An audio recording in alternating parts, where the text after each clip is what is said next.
اعوذ باللہ من الشیطان الرجیم بسم اللہ الرحمن الرحیم۔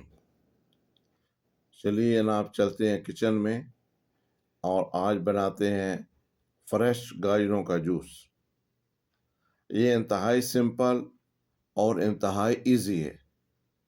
اس کے لیے آپ کو کچھ بھی نہیں چاہیے جناب، آپ کو چاہیے صرف فریش گاجریں اور آپ کو چاہیے ایک جوسر مشین جس سے آپ یہ جوس بنا سکتے ہیں۔ لیکن اگر اس کے ساتھ ساتھ اس جوس کی افادیت کو دیکھا جائے تو اس میں بے تحاشا فائدے ہیں، اور کچھ فائدے ایسے ہیں جن پہ تقریباً 95% ڈاکٹر اور حکیم سب متفق ہیں کہ یہ وہ فائدے ہیں جو کہ گاجروں کے فریش جوس میں موجود ہوتے ہیں۔ تو میں چاہتا ہوں کہ یہ جوس بنانے سے پہلے ان میں سے کچھ فائدے آپ کے گوش گزار کر دوں۔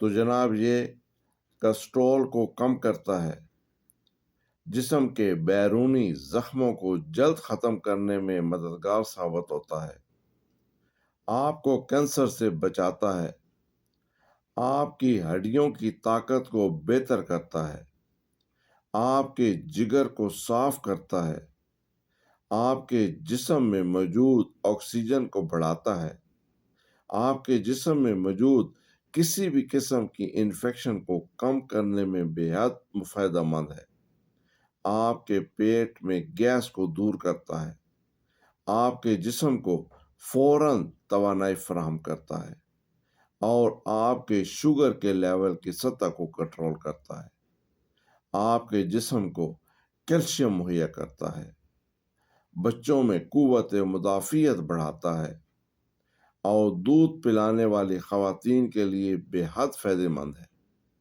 آپ کے پٹھوں کے درد کو ختم کرتا ہے، آپ کے ناخن مضبوط کرتا ہے، اور میٹابولزم میں اضافہ ہوتا ہے۔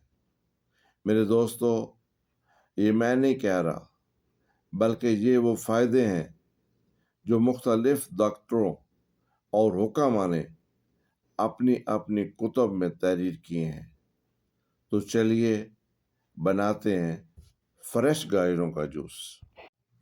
آپ نے لے لینی ہے جناب انتہائی فریش قسم کی گاجریں، اور ان کو آپ نے انتہائی ٹھنڈے پانی کے ساتھ دھلائی کر لینا ہے، اور آپ نے اگر ایک جگ گاجروں کا جوس بنانا ہے تو کم از کم آپ کو اس کے لیے 2 کلو گاجریں ضرورت ہوں گی۔ چلیے جناب لے لیتے ہیں جوسر مشین، اور اس میں آہستہ آہستہ آہستہ آہستہ کر کے جوس بنانا شروع کر دیتے ہیں۔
یہ لیں جی آپ کا 1 عدد جگ فریش گاجر کا جوس تیار ہے۔ بسم اللہ کیجئے، پیجئے، اور رب ذوالجلال کا شکر ادا کیجئے۔